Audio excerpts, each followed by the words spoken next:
How much money are you spending on this? What is the...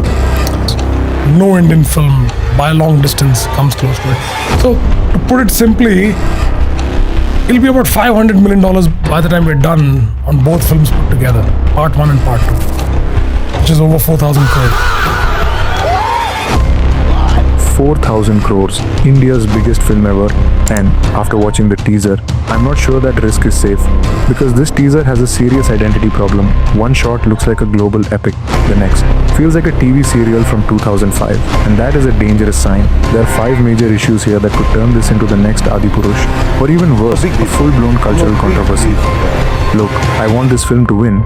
We all grew up with this story and already watched different interpretations from our Indian filmmakers, but loving something doesn't mean ignoring the red flags. So watch this till the end and then you tell me, am I overthinking or is something actually off? Let's start with the math, because 4,000 crores isn't a number, it's a trap. That is almost $500 million. Our highest grossing films ever, Dangal, Pushpa 2, maxed out at $200 to $250 million. Forget profit. To just survive, this film needs 3 times that. It needs $750 million. After Dangal's success, everyone is looking at China to save the day. But Dangal was about wrestling, women empowerment, and fatherhood. Universal emotions with zero religious complexity. Ramayan is deep-rooted mythology. In China, Dangal doesn't even sit in the top 20 foreign films. To save Ramayana, it doesn't just need to match Dangal. It has to beat it. तू समझा? हाँ. नहीं, तू समझा नहीं. Now, here's the surprising part for the people who still don't think the budget is the problem. Think about what this film actually needs to show. An entire Vanara Sena in an epic battle, a flying Jatayu, Ravana in multiple forms, Ayodhya and Lanka. These aren't just sets. This is world building from scratch. So, the budget makes sense. But the industry has never solved this equation. A budget this big versus a market this small. Let's look at the teaser now. Not as fans, but as observers. Because to be fair, some shots are stunning. The waterfall prayer, the golden deer, that sunset silhouette, they feel sacred, like someone understood the soul of Ramayana. And then, it breaks. Take the Sita Swayamvaram event. Ram lifting the bow. The background is a gorgeous, fully animated world. But Ranbir in the foreground, he doesn't blend into it. He looks placed, not present. Those viral TV serial comparisons, they aren't just trolling. Look at the court scenes. The costumes feel inconsistent, the extras feel staged, and the depth is flat. Compare that to Bahubali. There, you had real sets and real textures. CGI was there to support reality, not replace it. But the most worrying moment? This. A massive dust storm in the background. Huge scale, cinematic, and his hair doesn't move. Not even a little. In a rupee 4,000 crore film with DNEG, the company that did Dune Sandstorms. This isn't a budget issue. This is an attention to detail problem. Look at the continuity slips.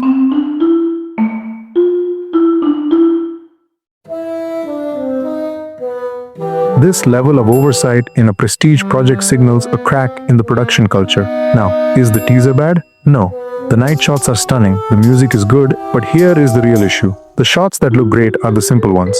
The shots that struggle are the VFX heavy ones. And this film has hundreds of VFX heavy sequences ahead of it. Here's a problem nobody is talking about, the structure of Ramayana itself. We already know one key decision. Ravana is being played by a massive star and he's getting a massive amount of screen time. That means this film is running 2 stories simultaneously, Ram's journey and Ravan's rise. On paper, that sounds smart. But this is where it gets tricky. Because Ramayana is not a balanced story.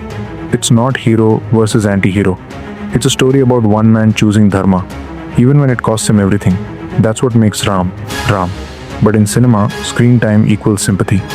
If you give Ravan 70 minutes of backstory, depth and emotion, especially with Yash's screen presence, you are building an emotional bridge to the antagonist. So the question is, what happens when the audience starts understanding Ravana more than Ram? Look at how RRR solved this. Rajamouli didn't start with mythology. He started with friendship, simple emotions. By the time the epic scale arrived, you were already locked in. Even the Lord of the Rings had the freedom to adapt and reshape characters for the screen. Ramayana doesn't have that luxury. You can't rewrite Ram. You can't dilute the soul. And you can't assume a global audience already cares. The film has to do 3 impossible things at once. Respect the original, engage the world, and balance 2 powerhouse characters in the same runtime. And then there's the director, Nitesh Tiwari. He is brilliant with emotion. Dangal is proof. But those are intimate stories, small worlds, real people. This is the opposite. Here, he has to balance divinity and humanity on a scale he has never handled before. That gap between the intimate drama he's mastered and the cosmic scale this film demands is where the real risk lies. Hans Zimmer and A.R. Rahman, the two greatest musical minds on the planet. But what if this combination creates the wrong kind of emotion? What if Ramayana starts feeling less like a spiritual epic and more like a global spectacle? Because those two things are not the same. Let's be fair, the teaser music is beautiful, genuinely powerful. If you close your eyes during the Swayamvaram sequence, it works. It pulls you in. But here is my concern. It's not about Rahman's music, it's about his theatrical impact lately. Look at his recent albums. Great music, but in the theater. The moments don't always explode. Compare that to RRR. When Alluri Sita Ramaraju enters the frame, you don't just watch it. You feel it in your chest. That is what a great background score does. And Ramayana needs that. It doesn't just need good music or beautiful sound. Ram lifting the bow, Hanuman's first flight, the war at Lanka. These aren't just scenes. These are moments people have been waiting their whole lives to feel. Now look at Hans Zimmer. His music is global, massive, and immersive. But it's designed for audiences with no emotional history. It creates scale, not devotion. And that is the difference. Indian audiences don't just want to see Hanuman. They want to feel something close to faith. That isn't just music. It's emotional responsibility. Getting that balance right might be harder than any VFX shot in this film. Because if the music fails to connect the divinity to the humanity, everything else collapses. Ranbir Kapoor as Ram, because outside India, people don't know the Ranbir Kapoor. They aren't seeing the superstar. They are seeing Ram for the first time. He has to earn that belief instantly. That is the real bar. It's not about being a good actor. We already know he is. The question is, does he feel like the ideal man from the first frame? This is the Superman problem. As James Gunn is showing with his new Superman, you don't believe in the legend until you believe in the man. You have to see him as human, maybe even broken, before you accept him as God. Ranbir has the ability, the stillness, the quiet intensity. But this role demands a transformation that is physical, not just emotional. Ram isn't a fixed character. He is a prince, then an exile, then a warrior, then a leader. He is a warrior archer. Lean, enduring, shaped by the forest and war. Not a gym body, but a lived-in body. In the teaser, that journey isn't fully visible yet. Transformations like Sanju or Animal worked because the change was extreme and clear. Here, the standard is even higher because this isn't just a role, it's an identity people already worship. There's also a subtle risk, perception. Acceptance for a role like Ram has to be instant. Some actors, like a Vicky Kaushal, naturally carry a grounded, rooted energy that audiences accept immediately in these types of characters. Ranbir, however, has to build that belief from scratch, through his posture, his voice, and his presence. With a budget this big and a character this sacred, the margin for error is zero. This film will trigger a cultural war that makes the 2022 North versus South debate look like a rehearsal. I'm saying it because the conditions are already perfectly engineered. Yash, one of the biggest icons of the South, is playing Ravana. For decades, the Aryan Dravidian debate has positioned Ram as an invader and Ravana as the rightful king. Now look at the sentiment on the ground. Filmmaker Raz B. Sethi recently commented, "For the first time, we vow to defend our Ravana." Mani Ratnam tried a pro-Ravan reading in 2010, and it stirred a storm even at an indie scale. This is a rupee 4,000 crore global explosion. Think about the theaters on day one. Yash fans, and I count myself among them, will fill those seats. What happens when they cheer for Ravan's entry? What happens when clips of a packed theater celebrating the Sita abduction hit the internet within 2 hours? The firestorm won't be about cinema anymore. It will be about identity. And it doesn't stop in India. If this succeeds globally, American media will dissect it. And when Western critics look at an Indian epic in 2026, they do what they always do: read for colonialism, caste, and gender subtext. The same outlets that labeled RRR as propaganda will not give Ramayana a neutral pass. The film won't just be reviewed, it will be weaponized. Nitesh Tiwari and Namit Malhotra need more than a marketing team. Because the controversy isn't a possibility, it's a mathematical certainty. I want to be wrong about everything I just said.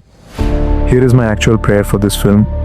I want Nitesh Tiwari to prove that parallel storytelling can carry human emotion at this scale. I want the in-cinema BGM to make me feel Ram the way Kirwani made me feel Bhim. I want Ranbir to show up in a shape that convinces the world he walked 14 years in a forest. And I want the VFX to be so seamless that by the second act, nobody is even talking about it. Because if this film works, truly works, $500 million in the US or China works, it doesn't just make money. It does what Raj Kapoor did in Russia with Avara. But for our generation and for the whole world, it says Indian stories can sit at the top table of global cinema, not as a curiosity, as a main event that is worth every risk in the world. But right now, in April 2026, with the first teaser dissected and the numbers laid out, we still have 5 unresolved questions. We see a production with breathtaking ambition and visible inconsistency, all in the same 3-minute video. Watch the teaser again, then come back and tell me, am I wrong? Which of these 5 doubts do you think they've already solved? Because more than anything, I'm looking to be corrected. See you in the next frame.